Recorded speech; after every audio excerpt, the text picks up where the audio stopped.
இல்லப்பா, போலீஸ்க்கு போனா பிரச்சனை பெருசாகும். கடைக்கு கெட்ட பேர்னு ரோகிணி சொன்னான். அப்புறம் கஸ்டமர்ஸ் யாரும் வராம போயிட்டாங்கண்ணா. பாத்தியாப்பா அவன் எப்படி பேசுறான்னு? ஏன்பா அவன் பேங்காப்பா வச்சு நடத்திட்டு இருக்கிறான்?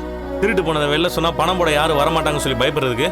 திருட்டு போனாலும் போகாட்டியும் பாத்திர கடைக்கு ஆளுங்க வரத்தான் செய்வாங்க. சொல்ல போனா இங்க ஈஸியா திருடிட்டு போலாம் கூட வருவாங்க. டேய், நான் சீரியஸா பேசிக்கிட்டு இருக்கேன். டேய், நானும் சீரியஸா தான்டா சொல்றேன். பா, எனக்கு ரொம்ப நேரமா ஒரு ஆள் மேல சந்தேகமா இருக்குதுப்பா. யார் மேல? இவன் மேலதான்ப்பா. டேய், பா, பணத்தை எடுத்துட்டு போறது இவனுக்கு என்ன புதுசாப்பா? உன் செட்டில்மெண்ட் படத்தை தூக்கிட்டு வந்தான்ல, நீ உழைச்ச காசுன்னு யோசிச்சான அவன்?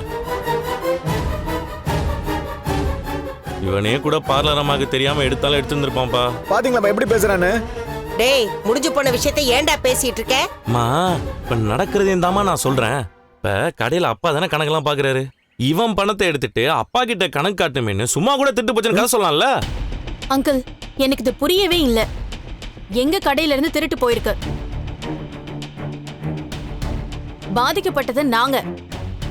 ஆனா எங்க மேலேயே திருட்டு பழிய மாத்தி மாத்தி போடுறாங்க. ஏன் ஒரு தடவை மீனா கிட்ட தான் பணம் திருட்டு போச்சு. அப்ப யாருக்குமே அதை மீனா தான் எடுத்திருப்பாங்கன்னு சந்தேகம் வரலையே. அது ஒண்ணும் இல்ல பார்லரம்மா. ஒரு மனுஷன் அவங்க வாழ்க்கையில என்னென்னலாம் பண்ணிருக்காங்கன்றத வச்சுதான் அந்த தப்ப அவங்க பண்ணிருக்காங்களா இல்லையா அப்படிங்கறத எடை போடுவாங்க.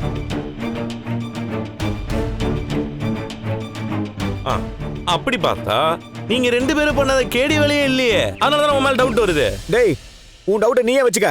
என் கடை விஷயத்துல நீ தலையிடாத, புரியுதா? ஏ முத்து, விடுறா. மனோஜ், முதல்ல அந்த பணத்தை யார் எடுத்தாங்கன்னு கண்டுபிடிக்கிறதுக்கு பாரு. அப்படி இல்லைன்னா போலீஸ்ல கம்ப்ளைண்ட் பண்றது தவிர வேற வழி இல்லை.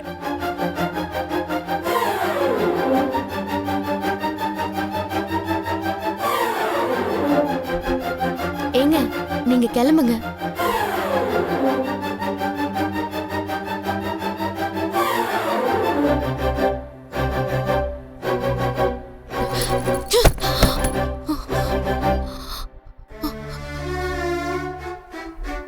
ரோகிணி, ரோகிணி, அம்மா ஏதோ. ஏன் இவ்வளவு கோவப்படுற? உனக்கு என் மேல கொஞ்சம் கூட பாசமே இல்லல. என் மேல உனக்கு அக்கறையும் கிடையாது.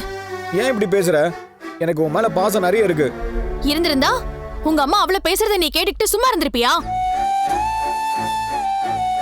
அவங்க நான் தான் பணத்தை எடுத்திருப்பேன்னு சொல்றாங்க, நீ பாட்டுக்கு அமைதியா இருக்க. நான் எங்க அமைதியா இருந்தேன்? நீ எடுத்திருக்க மாட்டேன் தானே நான் சொன்னேன். ஒரு வார்த்தை சொல்லிட்டா போதுமா? உங்க அம்மா என்ன அந்த பேச்சு பேசிக்கிட்டு இருக்காங்க?